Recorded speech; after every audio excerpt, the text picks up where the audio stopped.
back to Desire to Inspire. It's your mama's favorite podcast. You already know I got my boy Freddy here, and today we are joined by my man Mike Donatelli. Mike, what is going on, bro? Going What's on, going Mike? on, guys? Thank you so much for having me. I am so excited for this conversation. Pumped to finally connect with Dylan off social media, and then Freddie, pumped to meet you. And I'm just very excited and very blessed that you guys thought of me. So thank you so Hell much. yeah, dude. You're third guest. Well, technically fourth guest, but third guest episode. So you're early on in the queue, man. I told Freddie, I was like, Mike is like one of the most positive, like inspirational dudes. We got to get him on.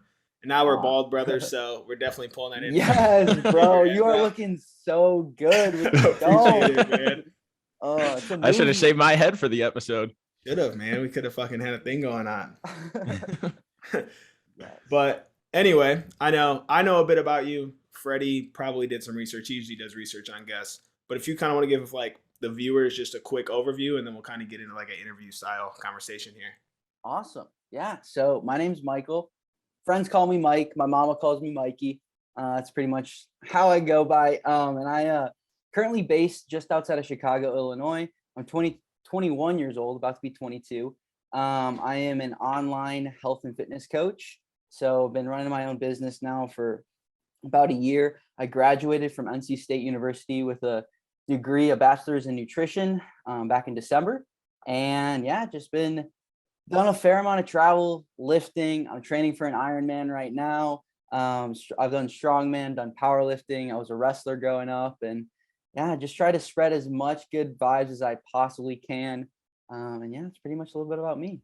Hell yeah, love it, dude. We're probably gonna get into like literally everything you just touched on. I have like all kinds of notes and all of that. Oh, I'm so excited. Hell yeah. So we'll kind of get into like your fitness background. I know your dad is jacked. So was that kind of like your intro to fitness was your dad? Yeah. So I grew up and basically saw my dad in the gym, whether it was like 4 a.m. before work or at his lunch breaks or, getting home after coaching our football game or a football practice and then getting in when he could. And that was my initial driver of wanting to learn how to lift weights and everything. And then the natural progression of things happened where I got to the age of where I needed to start lifting and exercising for sports because I was a wrestler, football player growing up. And then I got to that age where I was able to actually start lifting more. And my dad had always invited me down to the basement where he worked out. So we would get workouts in together. I actually remember the first time he let me do one of his insanity workouts. I don't know if you guys remember like Insanity, P90X, those days. Yeah. So he let me to do one of those and I just fell in love with it. And then I started lifting more for, performance and wrestling. And as soon as I was able to like really dive into it, he hired me my first strength and conditioning coach. And it kind of sparked a passion that I have never stopped going after because it's always been a part of my life now since I was in probably about 7th grade. I've had a strength and conditioning coach or some sort of tie to the strength and conditioning world. And then, yeah, we just now become basically he's my only gym partner that I've had consistently for my entire life. So it's a very big blessing and it's been a fun journey to have, but he was what got me into it at first. Yeah, I love that. I've seen you kind of touch on it before that he did hire you your first strength and conditioning coach. I think it's huge. Like I feel like a lot of dads, especially who already have like that strength base themselves, would be like, fuck it, I'm just gonna show him my way and it's my way or the highway. But like, and I think it's important to have like another coach, so like somebody outside of just this parental father figure who can kind of help shape you and mold you into this other way as well. Absolutely, and that was something that my dad, since now I didn't really understand it at first when I was growing up, but why there was such a big push for him to get me to a coach. And now we talk about it and he's like, yeah, I just, I had a good knowledge, but I always wanted you to get external, support and guidance that wasn't just me. So it didn't just become like dad preaching about exercise and fitness and kind of ruin that relationship. And I'm so glad he did because then it allowed me to kind of separate the two. And then it actually grew into this bonding experience between us where now, we work out a couple times a week if we can. Whenever I came back from breaks from college, I would come home and we get lifts in the basement.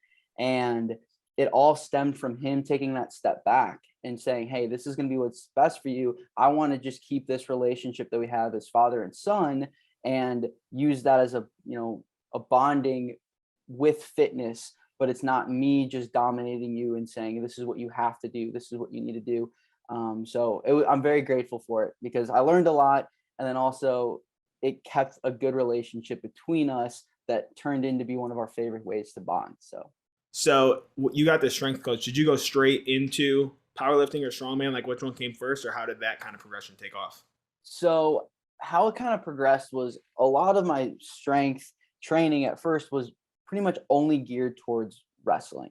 So a lot of athletic, more style, but I still grew up learning the big three. So my coach was pretty adamant of teaching me the big three. His background was in powerlifting, and then he was a wrestler as well. And that's kind of how I grew up, or it from the beginning of my lifting journey. That's how it started.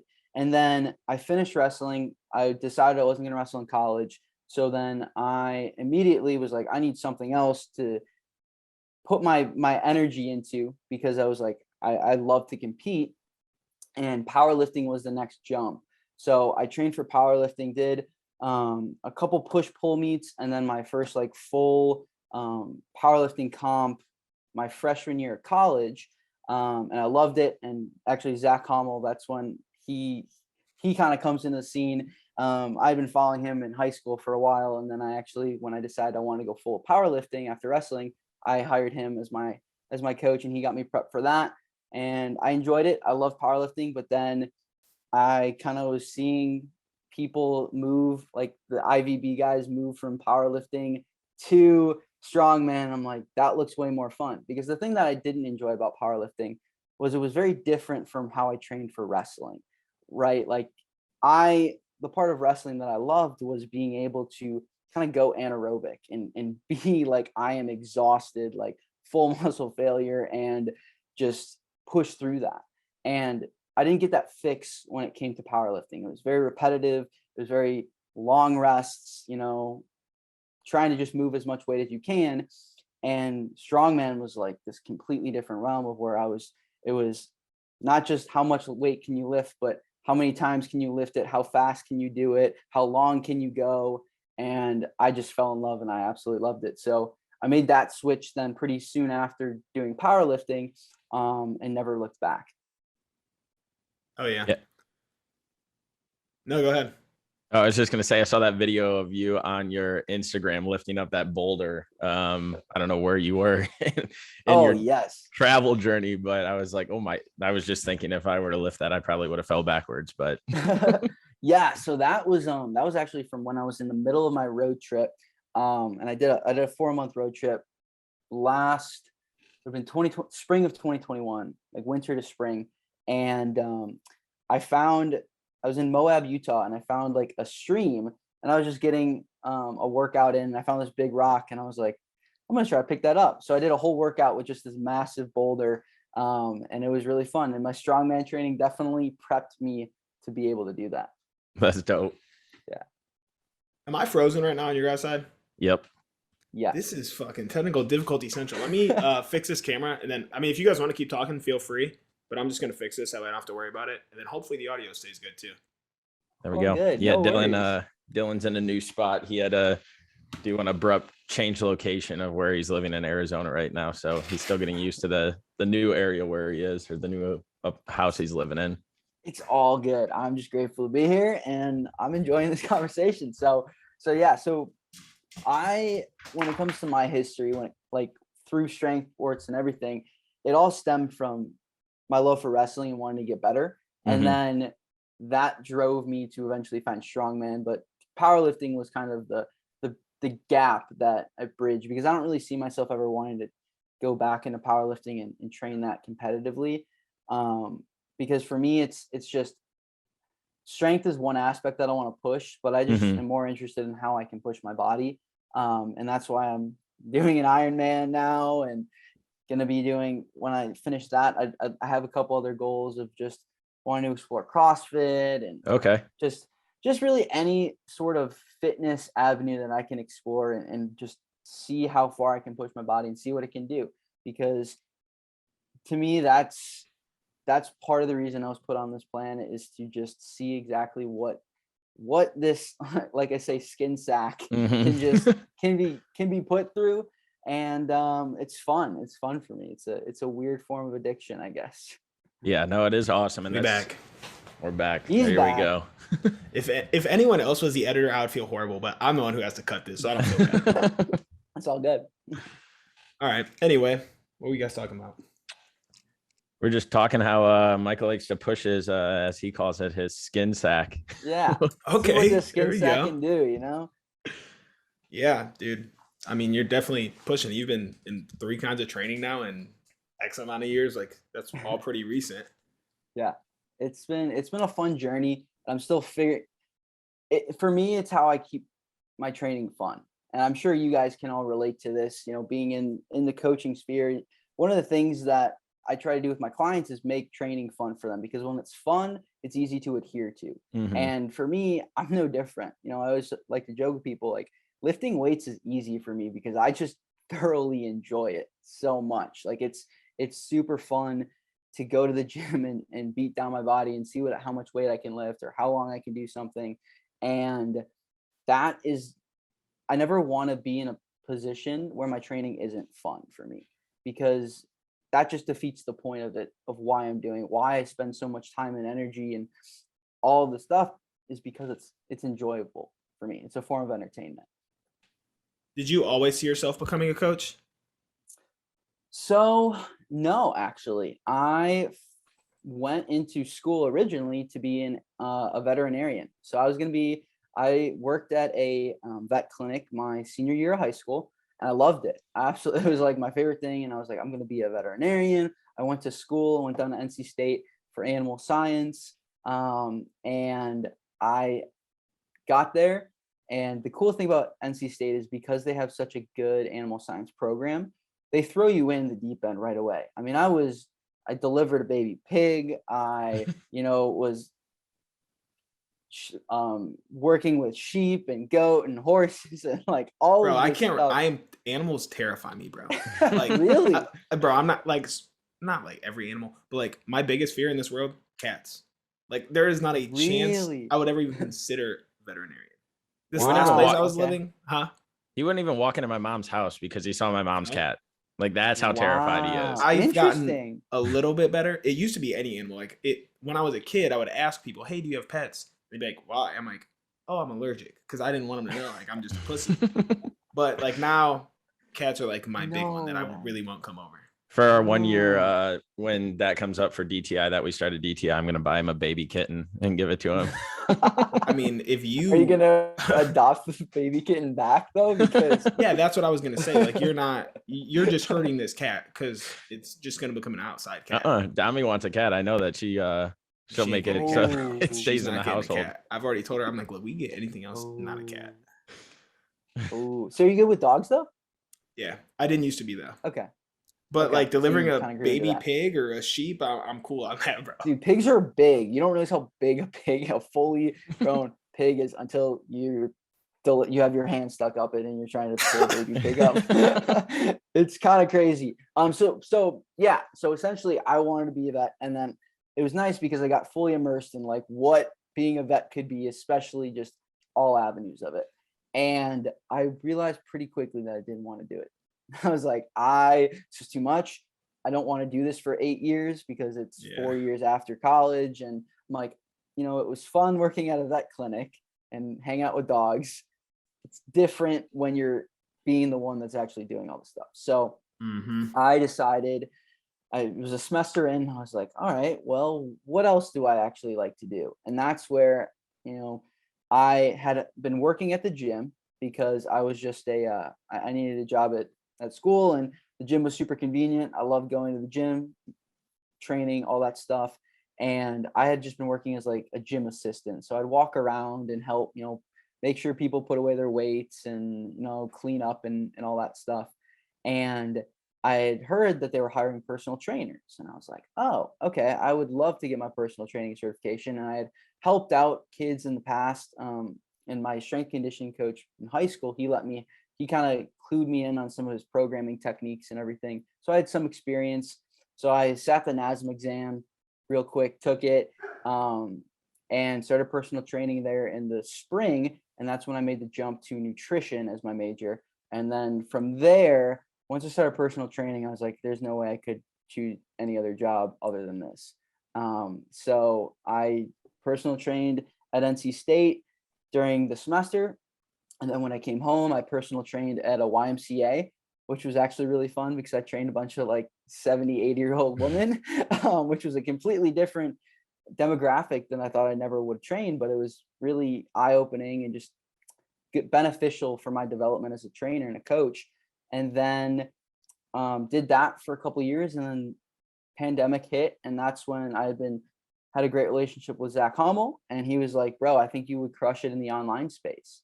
And I was like, all right, let's give it a try. So I started building my online presence, and then kind of from there made the business a reality, and have just been building it ever since.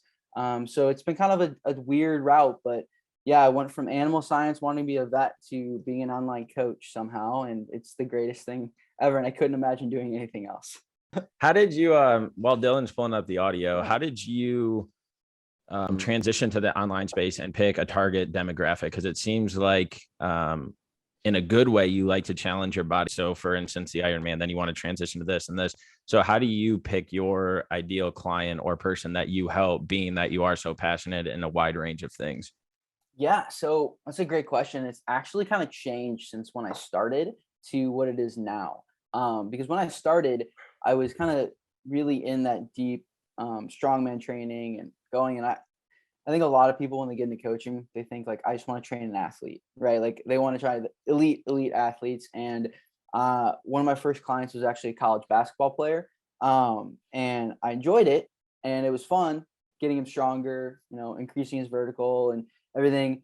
But then I picked up my first client that was just like a gen pop, like online. He was just like a regular dad who was trying to lose some weight, get a little bit stronger, and set a good example for his kids. And after working with him and then working with the athlete, I found that it was way more just rewarding for me to see this dad go from out of shape, not really confident, not, kind of leading a bad example for his kids, to a strong, confident dad who's now sending me pictures of his son who wants to work out with him, and, the meals that they're making, and seeing that transformation. That was more rewarding for me than seeing an athlete I was coaching, get a little bit stronger or improve his vertical a little bit more. So it all kind of just came through experience of kind of starting with a wide net and experiencing different type of clientele, and then narrowing it down to where I really enjoy, especially the father specific niche. That's what I'm starting to find right now, is because I can connect with them, because I know how impactful my own father was in my own development. So I offer a little bit different perspective.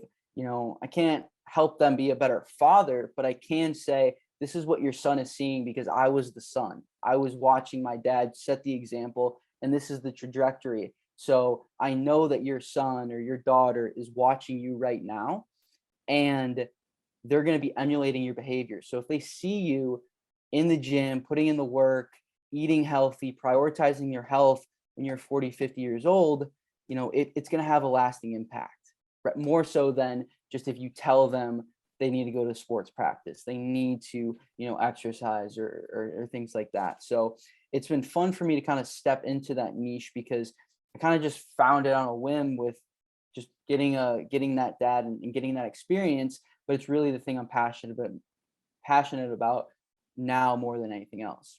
Yeah, I love that, because my dad was an entrepreneur growing up, had family businesses, all that. But he would go, I just remember him going to play like racquetball. And I know like when I was younger, he would go to the gym, but I never once like worked out with my dad. I never had that connection with him. He always motivated me to go and do it, but it wasn't something that I got to see like you did. And so like even growing up, you're talking about getting a trainer, so that way, you learn proper movement. Your dad had this vision of like, all right, I'm going to give him this because it's going to benefit him in X, Y, and Z. And it wasn't until probably after high school that I really started to learn about lifting, the proper movement, all of that, because even in high school, I played every sport there was. We never had a strength and conditioning coach that actually took the time to teach us these things.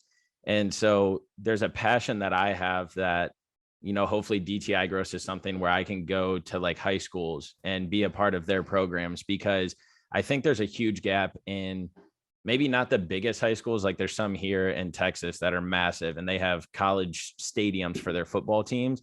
So they Texas definitely is have another level. yeah. Texas And is so it's another they world. right.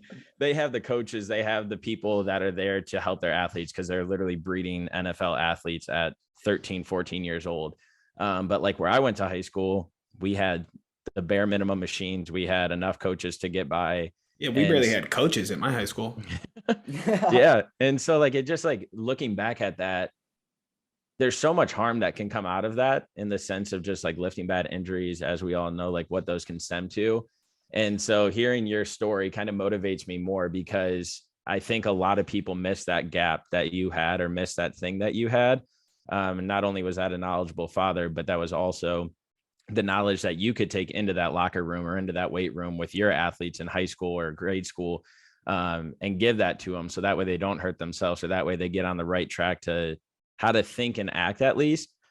Because we were just playing music as loud as we could, and we would hit the circuits, and then we would go out on the field. So 100%. I think I love that, you have that vision, because it's so needed. I mean, how many people do you run across just in everyday life that, hit 40 or around that age, and they're out of shape, and it all stems from, yeah, I was in the gym kind of consistently, but, I tore my rotator cuff and I just never got back. And it all stems from the strength and conditioning coach that was just a glorified football coach that didn't know anything from back in the old days, that taught him how to bench without an arch, without any sort of lat engagement, without any sort of shoulder mobility work.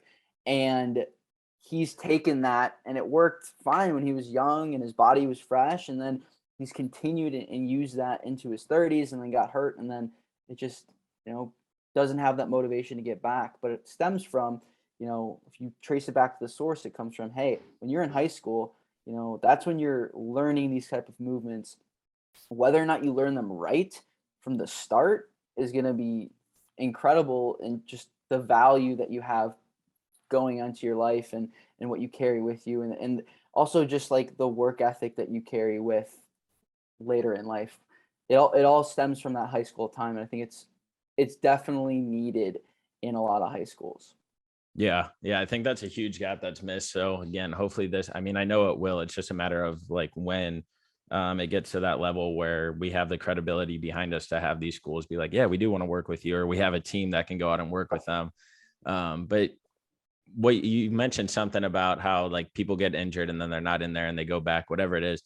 That's like what our market is that we try and hit, is just people who are trying to make a lifestyle change, because there's so many people out there that think of the gym in this narrative where you have to be like super freaking strong, or you have to be huge. I call it like the Arnold era. That's like what I classify it as. Yeah. Because that I feel is where like the physical aspect got its mainstream, is through like Arnold and what he was doing. And so everybody has this perceived image of the industry. And a lot of the world doesn't like things in that category. And so it's like, make small changes, get in there and do these things that tailor to your lifestyle, instead of completely revamping your life or doing something that somebody else has a passion about, and just find your niche and go with it. Because small changes, people think you have to completely revamp your lifestyle, but they don't realize what 30 minutes could do if they're doing nothing right now.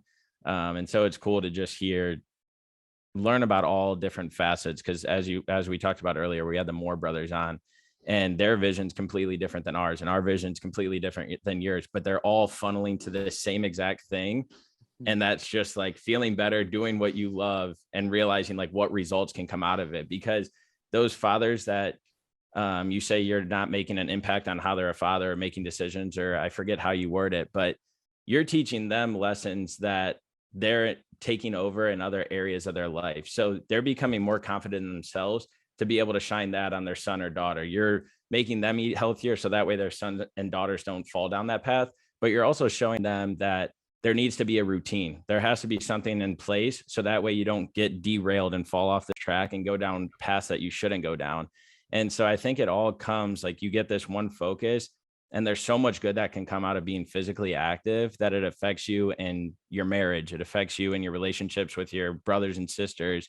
And it just stems to so much more. And I think that's where you start finding the value of life and the appreciation of it.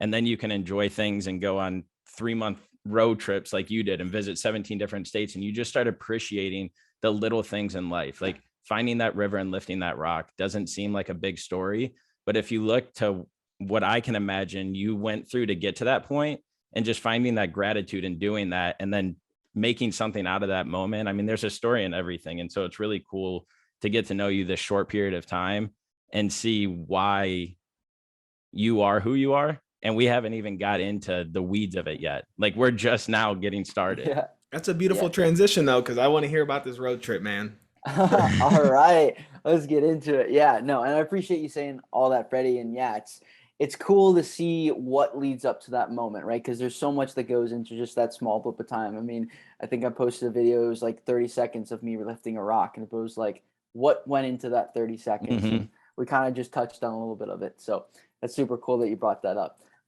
But road trip. So yeah, this was I guess I'll just kind of start from where it all kind of how it came to fruition. So I it would have been the fall of 2020. I was back, it was my junior year of college, and I was kind of in this limbo zone, right? It was the first semester of deep COVID, like, everything was still unsure, and I was taking all of my classes online, and I was back in my apartment in Raleigh though, and I was just in this bad headspace of not really knowing what my future looked like. Honestly, I was like, I don't know if I want to be in school. I don't know if I just want to drop out right now and just go join a gym and train at a LA Fitness. I don't know, but I wasn't happy. But I went back and I was like, all right, the good thing is I'm going to study abroad in the spring. I had been planning this my entire college career, like kind of like this is the semester I'm going to do it. And I had Italy kind of all planned, ready to go. And about a month into the semester, they told me that because of the current state of the world right now with COVID and everything, that it's not going to be possible. We're going to be canceling all spring study abroad opportunities. And I was devastated. So like the whole reason I'm excited for this school year right now is because I was going to go spend a semester in Italy. I was going to travel. I was going to meet new people. I was going to experience a different culture. And it took a toll on me. So for like 2 days, I was just like, I don't know what I'm going to do. I was so upset. And I was scrolling through the pictures on my phone, and I had come across something that I had screenshotted a while ago, and it was the title of an article, and it was on it was like guy plans the perfect road trip to hit all national parks in the continental US. And I was like, that is so cool. And it has always been on my bucket list to hit all the national parks. And so I called up a friend, and we were just chatting about life and everything. And I was like, dude, I kind of have this idea, and I kind of just want to, I was like, all right. But I never really thought much more of that. Kind of like, I don't know if I'm going to take this, it's just kind of in the moment. And so I like just start jokingly doing research and like, how am I going to make this work? And I find out that, again, all of my semester classes next semester are going to be online. So I'm like, oh, well, I don't have to be in Raleigh. So, but I still had this apartment, and I was like, there's no way I'm going to be able to make this happen. Of like, I can't pay for an apartment in Raleigh, not be there, and go and travel, right? It just wouldn't work. So I get a text randomly the next day from a friend of mine who had decided to stay because classes are at home. He decided to stay home for that semester. And he texted me, he's like, hey, I'm looking to come back down to school like for the following spring semester, but I don't have a place to stay. Like, do you know of anyone that's trying to sublease their apartment? And in that moment, I'm like, do I just say yes? Like, do I just say yes to this and say, like, I have nothing planned? I'm like, bro, I'm not going to be here. You can take my apartment. Hadn't talked to my parents, had no sort of plans. I was just like, I need to take this opportunity because it got me so excited. So he's like, awesome. So we filled the paperwork, got everything going. He was going to take my apartment. So now I was like, well, I'm not tied down to an apartment next semester. Am I going to actually make this road trip thing? Like, how am I going to do this? But I'm like, I'm going to do it. And so I talked to my parents and I was like, this is what I'm going to do. And they're like, okay, you do it, enjoy it, have fun. Why not? And I was like, going to do it. So I figured out details. And this was like November at this point. And so I had like kind of like 2 months to figure out how I was going to live, how I was going to eat, sleep, do homework, do tests, all this stuff. And I figured it out, and I ended up leaving beginning of February. And I had decided that rather than buy a van or try to convert and live out of my car, I was just going to buy a rooftop tent with the money I was saving from not having to pay rent. Bought a rooftop tent, bought like a camper stove, bought some, took some of my college utensils and like cooking stuff, and packed my clothes away and was like, I'm just going to do school from coffee shops and parking lots of libraries and everything, because that's the other thing, was like COVID was still happening, and I couldn't rely necessarily on everything always being open. But I'm like, I'm just going to figure it out. And that's essentially what I did. I had zero plans of like how I was going to like my path. I knew that I had found out through research that I could stay on public land that was run by the Bureau of Land Management.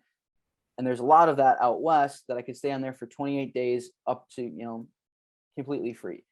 So I was like, I'll do that, a mixture of campgrounds, and I'm just going to go. I had nothing booked. I had nothing, like, I literally booked my first campground the morning before, or the morning that I left. I woke up early and I was like, all right, I need a place to stay tonight. I'm gonna book this campground. Booked that campground, hit the road, went to Indy first to see IVB one more time and hang out with the guys. And then I hit right to it was a campground in Missouri. And yeah, then I just never looked back, and I figured it out as I went. I somehow managed to maintain my GPA. Like I didn't fail school. It was great. And I ended up traveling 17 different states, about 15,000 miles, and 3 oil changes. And it was one of the most incredible moments of my life. And just the amount of growth I had was unmatched. So that's kind of how it happened. Was there ever a point that you got, I don't know if like lonely is a word, but you got like, maybe I should turn around. Maybe I don't want to do like all of the parks, or like you were like, that's man, a this is baller taking a move. toll on me being. Yeah, because I feel like going and doing all that driving by yourself, it just gives you a lot of time to think. So was there ever a time where you're like, I'm going to turn around? Yes. There's a couple moments that stand out to me as like teetering moments where I could have just said, fuck it, I'm going home. Mm-hmm. The first one hit me after about a week. So I was a week in, and because of how when you're in Illinois, there's a lot of distance to travel west before you get into stuff that's actually fun to see. Yeah. And it was still February. So like a lot of the places between Illinois and like Arizona, pretty cold.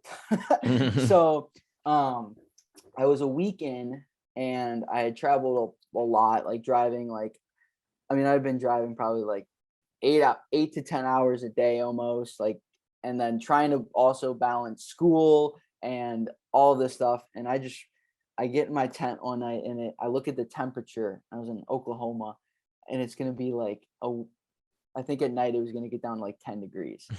Yeah. I'm like, my sleeping bag, and the tent does an okay job at like insulating, but my sleeping bag was a 20-degree bag.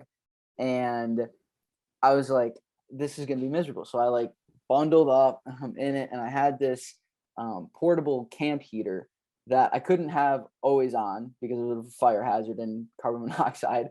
And so I had to like vent the tent for a little bit, heat up the tent, and then I would turn it off, close it, and then go to bed. I did that, and I would wake up shivering and do it again after like 2 hours, and then do it again. And I woke up, and I remember it being like in 3 or 4 a.m. being like, what am I doing? Like, I'm just gonna go home. Why am I doing this? And it's kind of one of those moments that, though, like, you stick through it, and I went back to bed and I woke up at sunrise, and I just got met with the most incredible sunrise. Just like as soon as I like opened the front of my tent, it was just sunrise. And I was just like, I can't quit. I can't stop. Like, this is why I'm doing this right here. And so that was like the first big one. And that then like the next one was like probably like a week or so after that, because I'd finally gotten out west and I was really excited. I was in like New Mexico area, and I had all this plans of like, I was in southern New Mexico. I'm going to go up to Santa Fe. And then like I had like a whole week planned where I had booked campgrounds and everything. It was the first time that I felt like I know what I'm doing, right? Like I have a plan. Yeah. And then as soon as that happened, there was like a massive snowstorm that was going through northern New Mexico. And like I would have been in like 5-degree weather with like blizzard. And I'm like, I'm not doing that. I didn't even know it snowed in New Mexico. Yeah. So like northern New Mexico, it was awful. And so like I had this entire week planned, campgrounds planned. I'm like, how am I going to get through this entire trip without ever having to plan anything? And I'm like, you know what, Michael, this is a lesson right here. And I could like feel the universe, God telling me like, I've always been someone that likes plans. I like routines. I like knowing what I'm doing. I'm like, you're not going to plan. You're not going to have an idea what you're doing this trip. You're just going to go and figure it out and believe that you can do it. And that's what I had to do. And it was like that moment that I was like, if I keep trying to plan stuff, this trip is going to be unbearable, because things are just going to keep coming up. You're going to get super frustrated. And I'm like, I just have to take it literally one day at a time and figure it out as I go. And that's what I did. And when I made that switch, that's when it was like from there. So it was like week 2, it was like, all right, I can do this. I can figure this out. And that's, yeah. So like in the first 2 weeks though, it was really tough. And I was like, maybe I just leave. Like this is pretty brutal. Did you do the entire trip by yourself, or did you ever meet up with people? So how it kind of worked was I did most of the trip by myself. I met Joey and Kelly when I was in Phoenix and stuff. So that was like just a day or so. And then when I was passing through Vegas, my dad actually planned, he's like, all right, I'm going to fly out to Vegas and we're going to have we had 4 days. It was great. I got to stay in like the Cosmopolitan. Like it was awesome. After living in my car, I was like, you're in luxury now. This is great. Gonna have I could take showers. It was awesome. So I had like 4 days with him in Vegas. And then I actually met up with Ryan Dreyer in California for a beach workout. And then the big point though was, as I was because I took my time when I was out west, and when I got to Seattle, essentially this was like late May. I had my two closest friends since like childhood. They're brothers. They were done with school, so they flew out to Seattle, and then they essentially kind of like brought me home. So we did like a week-long trip from like Seattle back to Chicago, or like 10 days, and we just did it together. So that was super fun to kind of like get back to that point, to coming home, because it was one of those things. It was like coming home was hard because I was like, dang, this has been such a fun experience, but it was also like I'm exhausted and I need to go home, and I wouldn't have enjoyed some of those spots that I went without having my friends there to like give me that energy. So that was kind of how I did, but pretty much everything else was completely by myself. Yeah, that's super dope, dude. Like, what were you, 19, 20 at the time? Yeah, so I would have been 20. Damn. I don't even know if I got the balls to do this now. Right. Like, I couldn't imagine doing it 8 years ago, man. Yeah, that's insane. It was fun. And it's like, everything happens for a reason, and I'm just so grateful that I had that experience over going to Italy. Because like now I think I'm like, Italy, I can go any day. I can go explore that, like whatever. But like, when else is the world gonna shut down for 3 months? Like, right? Where I could literally, and that was what was really cool, because when the world was shut down, I got to see like, and there's a lot of like, how turbulent the world was at that time. Mm-hmm. And I got to see people at their best when they were outdoors, just happy to embrace nature, the things that we could, right? Like grateful for, hey, yeah, we can't go to nightclubs, we can't go, drinking, we can't go partying, we can't do all this, but we can go sit around a fire at a campground. We can go hike a national park. And the people I met were just absolutely incredible, and it made that experience that much more fun. Yeah, that's awesome, dude. That is dope, because you don't really think of it that way. You always, like, when we talk about that time, it's like, oh, it was so awful, is this, blah, blah, blah. But like doing what you were doing, like you just said, you got to see the people that are appreciating, like, hey, we're going to get back to the basics of life and just go out there and love what we have every single day that we take advantage of.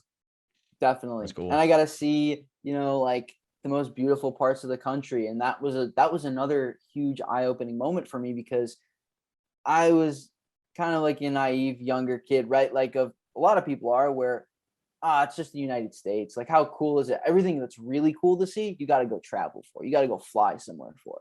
And it showed me just how amazing these places are that are literally in our backyard. And like, like I recommend it to everyone. Like, I have driven a lot of the Western United States and just a lot of the United States in general.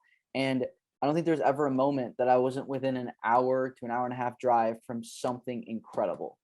And like, I always encourage people to just say, like, grab a couple friends, or just grab your dog, or just go by yourself and just go explore, because, you don't have to buy a plane ticket to have incredible experiences. All you need is your car and a sense of adventure and a little bit of spontaneity. And I created the best study abroad experience of my life, and it was all domestic. Yeah. Did you meet anyone along the way that you either still keep in contact with, or they taught you something or told you a story that stuck with you to like make you a better person? Yeah. So, no, there's one person I keep in contact with on Instagram. He was actually my surf instructor. So Okay. when I was in California, it's been like a lifetime goal of mine to like learn how to surf, kind of thing. Mhm. So I was like, obviously I'm in California, I'm going to get a surf lesson. And this kid, he was like an 18-year-old, I think, at the time, was super cool, just like the nicest guy. We still keep in touch. But the one that probably sticks out the most of like something that has stuck with me is when I was in New Mexico, southern New Mexico. I was at a campground, and the guy next to me was living out of his, like, he had like a minivan, like an old brown minivan, had a bunch of stuff all hooked up. Like, he had his whole system. Like, he was sleeping in the car, and we started talking. I actually invited him over for dinner because I was making like pasta and chicken stuff. And I was like, hey, I got some extra. You want to come? He's like, sure, whatever. He brought over some drinks and stuff, and we sat down and just talked. And this guy was, I think he was 83, living Okay. completely out of his car. And what he does is he would spend a lot of his time volunteering at national parks. So he spent part of the time, he had a house in like Wisconsin somewhere, and then a house in Texas. And he would then, like, depending on the season, he would drive in between, but then also spend time just like exploring on the road. And he had volunteered at a lot of national parks. And he's like, one of my favorite, I'm like, oh, what did you do at the national parks? He's like, I just greeted people. And this guy literally just has like, his wife had passed away like 10 years ago. And he's just like, I just get enjoyment from, meeting new people, trying to get them to be in a good mood for 1 second, just saying hi, like guiding them where they need to be. And he's like, that's all I do. I just drive to national parks. I volunteer, for some part of the year. And that's what I like to do. And it was, for me, it was just like such a different way of living that I never really experienced, of just like, this guy just does what makes him happy. And that had a profound impact on me, of like, that's just what I want to do. I just want to live a life of joy, of contentment, where, I don't need the biggest house. I don't need the best car. Give me my old Toyota Highlander with a tent on top of it and a full tank of gas. And I was the happiest I ever was. And that's that interaction with Chuck so early on in my trip was had a profound impact on me, because it was just like, it was like me seeing like a future of just, hey, you don't always have to chase money. You don't always have to chase the material objects. Chase the experiences that give you contentment and joy and happiness. And that's when you know you're living a fulfilled life.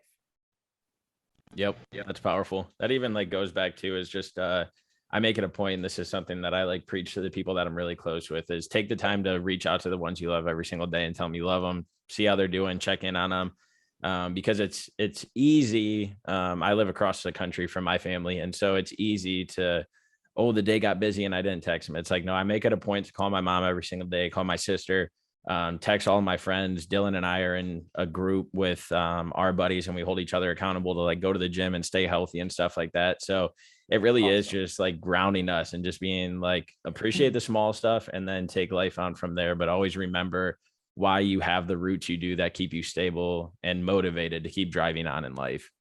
Mike's definitely big on that. I see him tweet all the time. Call your mom, call your dad, Yes. like always saying. I'm a big supporter of that. I have a great relationship with my parents and grandparents, very close to my family. Mhm. And, you know, I just know how much of a difference it makes, right? Like, I mean, you've probably had that. Everyone's probably had that where, you know, you get a text from someone random that you really haven't thought about, or just like, even if it is someone you're thinking about, where they're just like, hey, I hope you have a great day, thinking of you, love you. That Yep. small interaction that probably took them 5 seconds to even think about and write Yep. completely transforms your day. And Mhm. when you focus on those things too, like when you focus on the small things in life, it all goes back to gratitude, right? Like when you're grateful for the small things, like it's a lot easier to be in a really good frame of mind and be in a positive frame of mind, because it's like, I have a lot. Like, hey, my family's healthy. I have great relationships with them. I'm able to go to the gym. Like, okay, yeah, I don't have a $1 million business right now. Okay, whatever. Like, like when you put your sources of happiness and contentment on these seemingly smaller things, but when realistically it's the things that matter the most, and Mhm. the more meaningful things, but the things that we often forget about, that's how you can really just live happier life. Like it really sounds profound, but it's quite simple in my eyes. Yep. Yeah. When we're like, my family is super close as well. And when my grandfather passed away, we were, I guess you could say, fortunate enough for the big family to all be together and around him when he took his last breath. And it was like, I took a step back and I just like looked, and there's people in the room that, have enough money to be extremely happy for the rest of their lives. There's some that are struggling. There's some that are in all these different states of life. But what I realized is that no materialistic thing mattered in that room other than us hugging there, crying together, being there for each other, and like being there for my grandfather, who instilled all of these values in our family and gave us that path to like go down. And so it was an extremely hard moment, but it was also um, super like gratifying in the sense of like, this is how a family should be. This is why we have family. And so I just try and preach that, because every family has their struggles. Every person has somebody in their family they're, not as close with. But, when it's all said and done, nothing really matters. And you never want to live with regret. And so that's why, even if like me and my say sister, or me and Dylan were to get in like an argument or something, I wouldn't end that day knowing that I didn't apologize or that I didn't make it right on my end, because I know how short life can be from the people that have passed in my life so unexpectedly. And so that's like, I sit here today and I'm like, okay. I'm sad that my grandfather's not here, but I don't have any regrets. I told him I loved him. I called him to check in on him. I did all these things. And so that's what keeps me going. It's like, okay, now I need to do this with this person, and I need to instill this in people, because losing somebody that's close to you, if there's still something inside of you that you didn't say, you didn't do, can hold a huge weight on you and stop you from honestly reaching your full potential, because it's always weighing on you. And so you get into a depressed state and go down a certain path. And so I don't know, like Dylan said, you do, I preach all the time. Call your mom and dad, tell them you love them, give them a hug, give them a kiss on the forehead, whatever the hell it is. But just show them, so that way you don't live life with any regrets, because it's short. I mean, we don't know what can Absolutely. happen later on today. So Absolutely. Yeah, that's beautiful and very powerful, and it's so true. I mean, that was kind of a rule in our family as well. I always say, like, yeah, my parents weren't perfect. They were great parents, but they weren't mhm. perfect by any stretch of the imagination. But what they did do is there was never a question of love. Like, I remember getting in a fight with my dad or my mom and being pissed off and not wanting to talk to them. I go storm upstairs in my room, close the door, lay in bed, pretend I'm asleep, and an hour would go by or whatever. It was bedtime, and I would just hear the door open up and be like, "Hey, I don't know if you're sleeping. I know you don't want to talk, but I want you to know I love you. We can talk about this in the morning." And it was like always, no matter what, there's unconditional love there.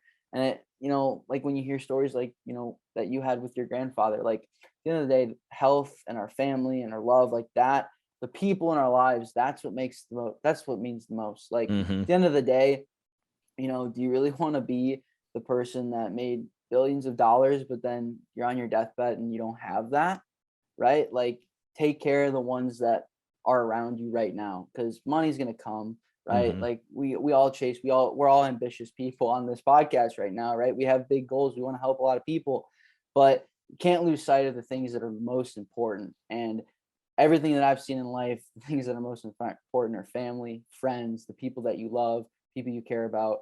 And when you put it when you try to, I think it's important to hold it at a high regard, because it becomes very easy to just realize, shit, it's been a week since the last time I talked to my grandpa, or it's been a week since the last time I talked to my mom, because I'm caught up with other things in business. And, Mm-hmm.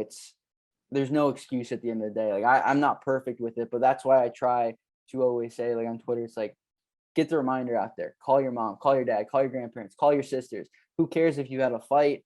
Fix Yep. it. Talk with them right now, because the only thing that's guaranteed is right now. Anything Yeah. else, that's it. Yeah, I had a friend of mine, and they were just telling me a story, which obviously I'm not going to put it out there, but long story short, they didn't have the greatest relationship with their one of their siblings. And we were just talking about life, and I asked the question. I was like, if tomorrow comes and they're not here no more, what would you do? And they were like, that's fucked up. Why'd you just say that? And I said, because I want you to realize how short life is. I don't say that in any ill will. I don't say that with any intent behind it, other than I want you to realize, like, would you be okay or mad at yourself for the rest of your life with the decision?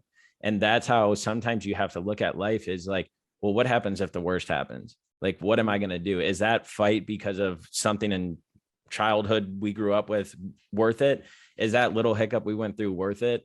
And majority of the time it's not. And what I mean by that is, there's nothing in life I know that there's a lot that can go on in life, but there's nothing too detrimental where you can't make amends with somebody that you love, that you're close with, that you grew up with, whatever it is, because you don't know what that person was going through at that time. You don't know what they're going through now in life. And so it's like, they might be taking out the anger on you because of some other situation. Their relationship might not be good. Their job might not be going well. They're questioning all these different things. And so, yes, it hurts when people attack us or we get in fights and stuff like that.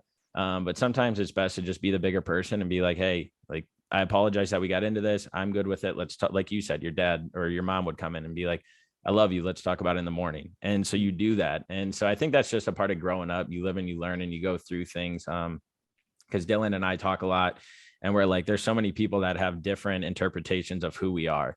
And somebody from high school looks at us as the dickhead we used to be, or somebody from college thinks of us as X, Y, and Z. But really, we've changed so much from those things, and we've grown and we become who we are today. And even if it's last month, I mean, we're always changing and evolving. At least hopefully people don't get stuck in that rut. But Right. yeah, people aren't who they used to be. People can change, and sometimes life throws major curveballs at you to make you act or do things that aren't typically who you are, that can hurt people.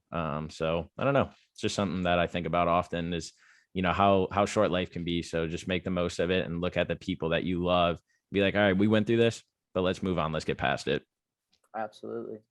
I love that.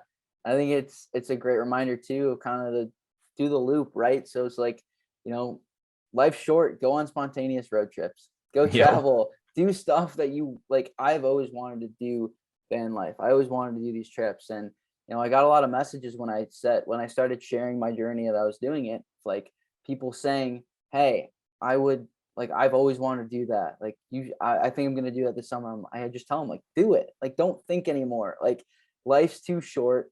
You don't know what's guaranteed. There could be another pandemic around the corner. There could be a lockdown. God, I hope not. Right? Like, who knows what could happen? So might as well just put your dreams into action right now and see what happens. And it's powerful, and it's a great reminder to always just never take anything for granted, never take any moment for granted, live in it, love the people that you love. It's the way to live. Yep. Yeah. As I always say, living and loving life, baby. Let's keep it going. Love it. I love that. I love it. Stay grateful too. Yeah. I got a great reminder. Dylan, you see my tattoo, right? Yeah, I have.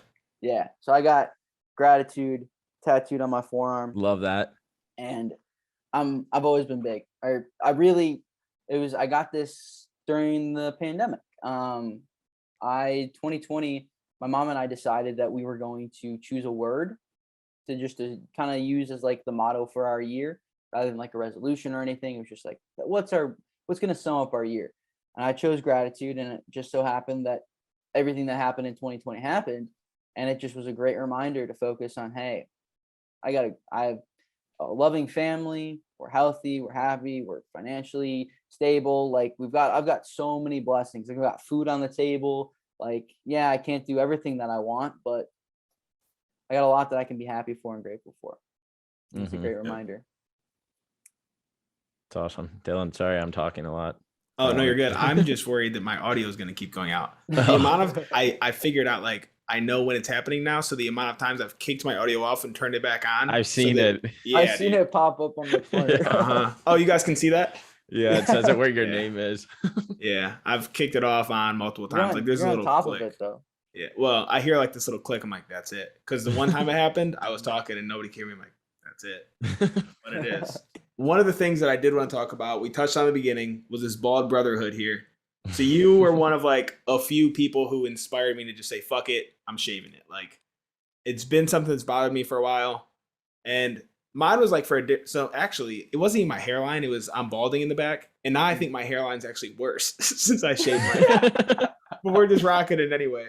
And I actually like it a lot you look better. so good. I want you to know that you look like a freaking badass. It's a real freeing feeling, but I know like the way that you speak about it is very powerful. So I wanted to go ahead and like give you the platform to like speak on that for sure. Yeah, for sure. And I'm glad you brought this up because this is something that I, for a long time, for about 2 years, you know, I struggled with like coming to terms with the fact that I was losing my hair. So for me, it was a receding hairline, and then in the back, I did have a little bit of a bald spot.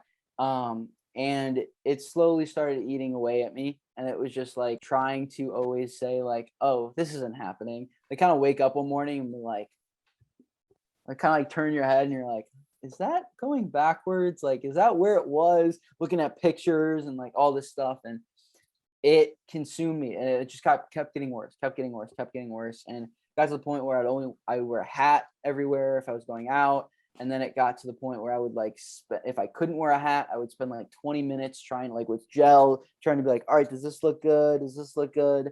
And it was awful. Like I always considered myself a pretty confident person when I was just like, just in general. And for most people, I think they knew me as a confident person. Like I did a good job at still powering through, even though I felt like it was eating away at me, because it was. And then I had like kind of had a conversation finally with like my dad. My dad's bald, and I was like, hey, like I'm kind of been noticing something. He's like, your hair's going back. I'm like, oh God, was it noticeable? He's like, yeah, I didn't want to say anything, but I'm like, well, at least your people didn't tell you. I was told. This is how I found out. Oh no. Like, dude, I didn't know, because like I don't really look at the top of my head that much, and I'm taller than a lot of people. Yeah. But I can remember specifically, I was at my friend's. We were playing this card game, and we are all sitting on the floor. Oh, that's somebody was like, he smacked it. You know you're balding? It was Zio. It was a girl. Oh. She's like, you know you're balding. Then everybody else is like, yeah, I noticed it too. And then like I told like my family and stuff, and then my brother just ran with it, dude. My brother has a great head, one of the best heads of hair like I've seen on a guy. And he just ran into the ground to the point where like his daughter would talk to me about it. I'm like, okay, like this guy. Isn't she like 5? She's 6, but yeah, she was like 4 or 5 at the time. she'd always come over and like play with it. I'm like, all right, That's this got to go, man. brutal. Yeah, my sister is the same asshole, but I have a dickhead cousin who always, because I'm balding in the back, it's thinning. I wouldn't say I'm balding yet, but I'm definitely thinning. And so I tell Dylan all the time, I was smiling in the beginning of you telling the story because one, I talked to Dylan about his, but two, I'm going through the same shaming that Dylan has gone through. Oh no! But I tell Dylan that I will go broke before I go bald. You don't have the benefit of being tall either. So like people see yours, bro. Yeah. And then now he's got to hit another insecurity of me being short. So it's just a dude, there's nothing you could do for that one, man. Oh, you gotta own that one, dude, brother. I am with you on the short bus. I'm like 5'7", and it was funny. It's kind of a running joke. Like the two friends that flew out to Seattle, closest friends ever, and like being short was like always a thing that like in high school they always digged me because I was built, I was strong, I could beat them up if I wanted to. I was a wrestler, and they're always just like, you're short, you're short, you're short, and you take it in stride. Like guys mess around with the guys, whatever. And so with the ball thing though, like my dad, luckily I didn't have to deal with my friends definitely noticed that was definitely going on, but they didn't tell me. And I brought it up, and then my parents were like, yeah, I see it. And what do you get? And my dad's like, listen. My dad was very, very supportive. He was like, listen, dude, like it's happens. We know I had buzz cuts when I was younger, so I knew I had a good shaped head. I was like, all right, we're fine there. He's like, but like here, like when you're ready, shave it. You're gonna look fine. It's gonna be great. But like, if you're just really uncomfortable about it, we can talk about seeing about getting it like, replaced or whatever. And I was just like, Dad, if I do it, I'm done. I'm done. It's so expensive, man. Right? So expensive. I looked it up. Me too. Grand, baby. Holy crap. Actually, what prompted me to look it up was I was listening to a podcast with Brian Urlacher on it. And because I don't know if you've ever been to Chicago, but he was a Chicago linebacker. And there's a running joke around Chicago where on all the highways, there's pictures of Brian Urlacher and this like Restore brand, which like does like hair replacement. And it's just like, there's like probably like 30 of these billboards because he was bald and now he's got hair. And, but anyway, when it came to like, my dad was like, if you want, I'm like, Dad, if I do it, I'm do it. So this was like a couple months ago. I went back to school and I was continuing just being like, this sucks. I'm at school. Like I'm just wearing hats, whatever. And I went to get a haircut, and I got the haircut, and it was the worst haircut of my life.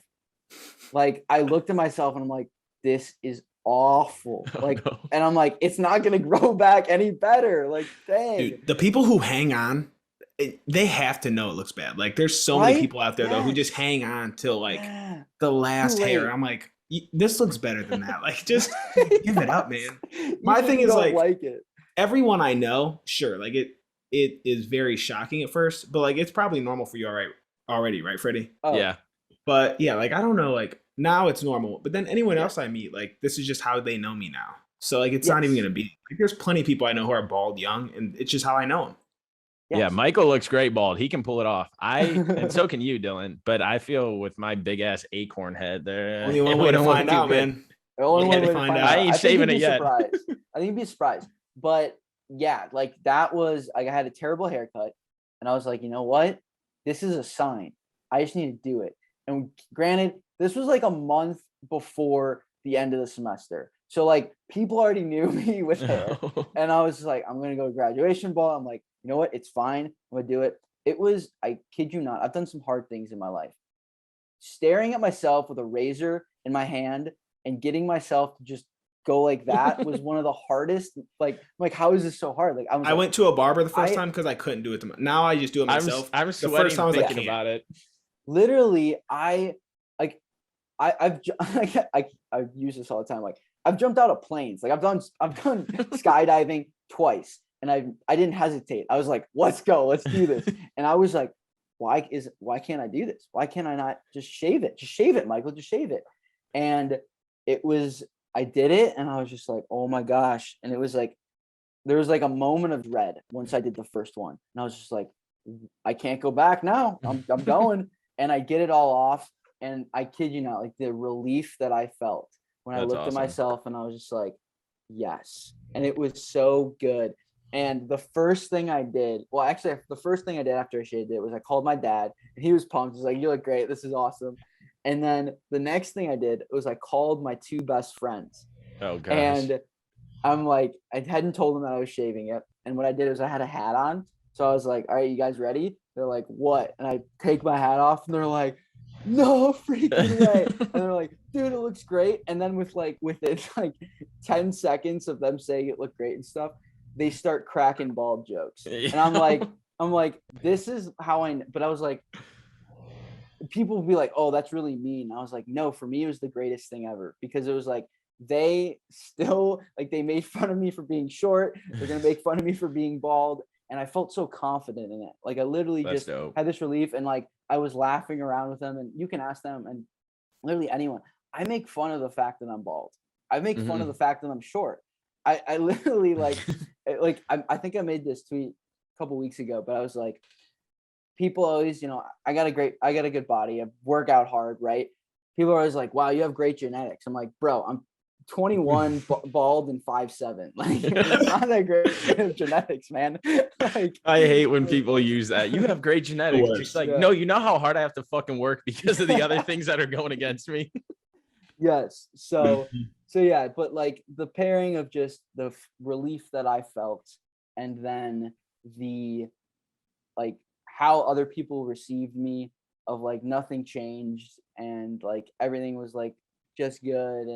And honestly, like, then I went home for Thanksgiving break, and I had like a couple family members tell me that I should just try to grow it back, like, literally within like 2 weeks. And they were not like close family members, so I won't like say they were like anyone that I was really worried about their opinion, kind of thing. Yeah. They're like, "Oh, maybe you should, like, do you think you're gonna grow it back?" And I was like, and honestly, like, it was a really good moment, because it was like, in that moment I was like, I feel really confident in who I am, and I'm happy. Like, I get joy now when I look in the mirror, rather than, I'm sure Dylan said, like, when you look at yourself and you're bald and you're like, "This sucks. I don't know if I like how I look," and you're just worried about it. Now I look at myself, I'm like, you're a bald dude and you're rocking it. I love it. Oh, yeah. And having that confidence, it didn't matter what other people thought. Like, what mattered to me was how I viewed myself, and how I could look in the mirror. I can deal with the people that say, "Oh, you're 21 and bald. That's weird." Oh, well, that's on you. Yeah. So yeah, but getting over that unlocked like a whole new confidence that I didn't know I had. Like, all of a sudden it was like, honestly, the thing that I saw the big difference was speaking on camera, like doing video content. I all of a sudden was like, I was doing one takes, I was feeling good, and I didn't realize that it was a lot of what I thought was just me stuttering and me not being happy with how the message came out, was actually just me not liking the reflection that I saw. Yeah. And yeah. I'm just glad, like, I don't have to try to get my angles right anymore. Like, whatever the photo is, I'm good. Like, I used to be, I would be like, you can't even take a photo from behind me. You're gonna just see it. If the light hits it, I'm like, no, like, I can't do it. It was the worst, man. But you don't have to worry about it. Yeah. So being bald, greatest decision ever. If you're thinking about it and you're a listener and you're worried about it, do it. Just do it. There's a clip for IG when we post it right there. Just do about it. Shake your head. Join the club. Hey, 2/3 of the guys on this call are bald. What's that saying? Just give it a shot. Do it. I'm good. I'm sweating thinking about this. I was honestly like super surprised at the amount of people who complimented me. I was like, wow, this is fucking weird. Yeah. So I was like, wow, that looks really good. I was like, I should have done this forever ago. I've been stressed out, man. Right? Exactly. I remember the first time I went out and like went downtown Raleigh, and like I got compliments from like girls just like, "Oh, like, you rock." And I was like, "Thank you. That's awesome." Yeah. Like, you don't realize it. And a lot of that's just insecurity in general, I think. Like, oftentimes it's way worse in your head. The things that we see, no one else sees. Yeah. Exactly. So. All right, man. Well, go bald. Freddy? Yeah, for sure. You got anything else, buddy? No, I've enjoyed this a lot, Michael. I appreciate you jumping on. Obviously, we're gonna plug you into the description below with all your like social media and stuff, because I think everyone should follow you. I know that the stuff that I saw on social media got me excited. Dylan obviously said amazing things about you, but just the energy you give off, the passion, the charisma you have is contagious. So the days you're thinking about stopping, I don't know if you have those thoughts often, but don't, because you are making an impact in people's lives, even if they've only known you for 2 hours, by looking you up and stuff. So keep killing it in life, keep going after your dreams, and keep influencing others to do the same, man. I really appreciate you. Dude, thank you so much. Thank you both for inviting me on this podcast. I've had so much fun. Like literally just cannot wait now for the time that we can actually sit down and have a conversation in person and get a Oh lift yeah, in dude. Looking forward to something. it. Yep. It's gonna be great. But thank you guys so much. It's been a true pleasure. Always good luck on Pleasure's your ours. Iron Man too, man. Oh, That's thank you, hell of brother. a chore in front of you. So Oh yeah. hats off to you. It's gonna be For fun. sure. Awesome. Well, All as right, you guys well- all know, Dylan, I'm gonna sign us out since you brought us in. Have the desire to inspire. Do what you love. Remember, today's the first day of the rest of your life. Make it count, baby.